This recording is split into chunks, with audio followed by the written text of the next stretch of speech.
আসসালামু আলাইকুম। আমার চ্যানেল মেহেরিমা কুকিং ডায়েরিতে সবাইকে জানাচ্ছি স্বাগতম। আবারও একটি নতুন রেসিপি নিয়ে আপনাদের সামনে চলে এসেছি। রেসিপিটি হচ্ছে ক্ষীর পুলি পিঠা।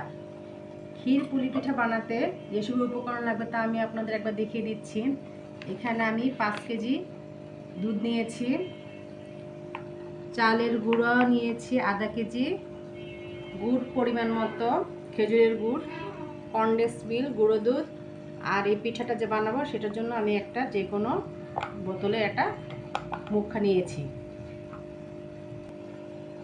এখন এই ক্ষীর পুলি পিঠাটা কিভাবে বানাতে হবে তা আমি আপনাদের একবার দেখিয়ে দিচ্ছি।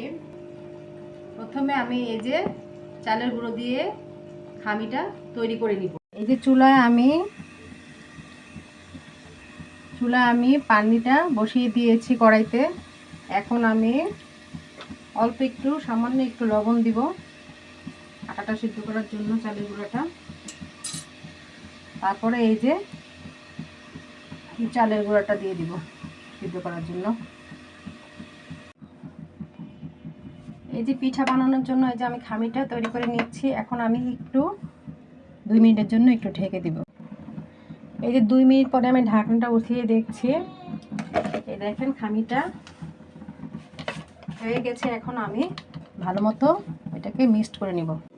এই যে আমি এখন গরম গরম এটা ভালো মতো হাত দিয়ে খামিটা তৈরি করে নিব। এটা একটু গরম গরমই করতে হবে, তারপর আমি কিছুক্ষণ রেস্টে রেখে দেব। এই যে খামিটা হয়ে গেছে, এখন আমি ঢেকে রেখে দিব কিছুক্ষণ। আর এই ফাঁকে আমি দুধ দিয়ে খিসাটা বানিয়ে নিব। এই যে এখানে 3 কেজি দুধকে আমি ঘন করে খিসা বানিয়ে নিব এই ক্ষীর পুলি বানানোর জন্য। এই যে আমি আরেক চুলাতে খেজুরের গুড়টা একটু পানি দিয়ে একটু জাল করে নিচ্ছি, রসের মতো করে বানিয়ে, তাহলে আর দুধটা জমাট বাঁধবে না। দুধটা একদম ঘন হয়ে এসেছে। এখন আমি এর মধ্যে এই যে কিছু গুঁড়ো দুধ একটু পানি দিয়ে ঘন করার জন্য আরেকটু মিক্সড করে নেব।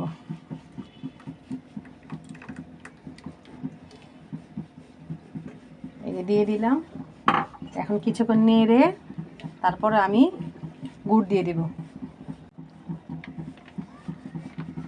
এই যে খিসাটা অনেক ঘন হয়ে গেছে। এখন আমি এই যে জাল করে রেখেছিলাম যে গুড়টা দিয়ে দিব। মিষ্টিটা হচ্ছে যার যার খাওয়ার উপর ডিপেন্ড করে। এই যে দিয়ে আমি কিছুক্ষণ নেড়ে তারপরে খিসাটা নামিয়ে দেখাবো। এই যে খিসাটা তৈরি হয়ে গেছে। এখন আমি এই যে পিঠাটা যে বানাবো তার জন্য আমি দুধটা গরম করতে দিচ্ছি। এই যে আমি পিঠাটা বানিয়ে যে দুধের মধ্যে ভিজাবো, এখানে আমি 2 কেজি দুধ নিয়েছি। আর এটা আমি একটু ঘন হতে দিচ্ছি। এই ফাঁকে আমি পিঠাটা আপনাদের বানিয়ে দেখাচ্ছি। ঢাকনাটা খুলে ফেলেছি। এই যে আমি খামি থেকে একটু আটা নিয়ে আমি রুটি আকারে বানিয়ে তারপরে পিঠাটা বানাবো। একটা লেচি কেটে নিয়েছি। এখন এটা দিয়ে আমি রুটি বানাবো। একটু মোটাও না পাতলাও না, এমনভাবে রুটিটা বানাবো, তাহলে পিঠাটা ভালো হবে।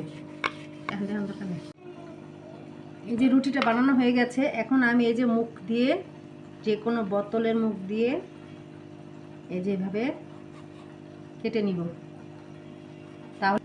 তাহলে সবগুলো পিঠার শেপ এক রকমের হবে এবং দেখতেও ভালো লাগবে। এই যে এখন আমি একে একে পিঠাগুলো বানিয়ে দেখাবো আপনাদের। এই যে খিসাটা নিব, এটা আমি সম্পূর্ণ দুধ দিয়ে করেছি, সাথে কোনো কিছু মিক্সড করিনি।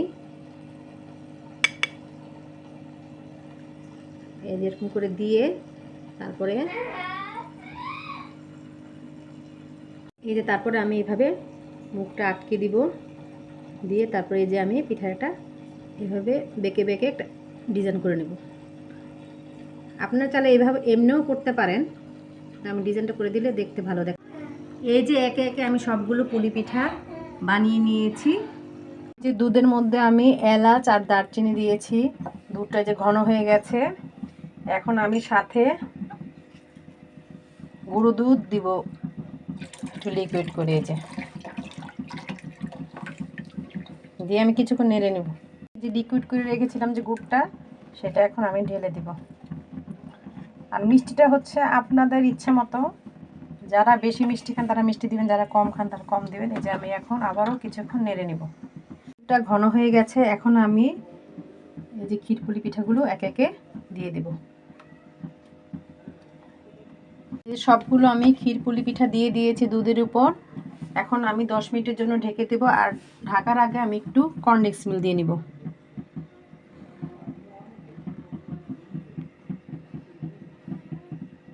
এভাবে আমি অর্ধেকটা কর্নফ্লেক্স মিল দিয়ে দিব। যে 10 মিনিট পরে আমি ঢাকনাটা উঠিয়ে দেখছি, দেখেন প্রায় হয়ে গেছে। এই যে হয়ে গেছে। এখন আমি নামিয়ে পরিবেশন করে দেখাবো। ক্ষীরপুলি পিঠা, ক্ষীরপুলি পিঠা। এই শীতের মৌসুমে পিঠা না খেলে কি ভালো লাগে? তাই ঝটপট বানিয়ে ফেললাম ক্ষীরপুলি পিঠা। এটা খেতে বেশ ভালো হয়েছে আর ভালো একটা স্মেল আসছে। এটা বানাতে যেমন কষ্ট, কিন্তু খাওয়ার পরে আর কষ্টটা মনে হয় না। আমার মতো এভাবে আপনারা নিজেরা খাবেন, অন্যকে বানিয়ে খাওয়াবেন। আমার এই চ্যানেলের ভিডিওটি যদি ভালো লেগে থাকে অবশ্যই লাইক, কমেন্ট, শেয়ার করবেন। আমার চ্যানেলটিকে সাবস্ক্রাইব করবেন, আমার পেজটিকে ফলো দিবেন। আল্লাহ হাফেজ।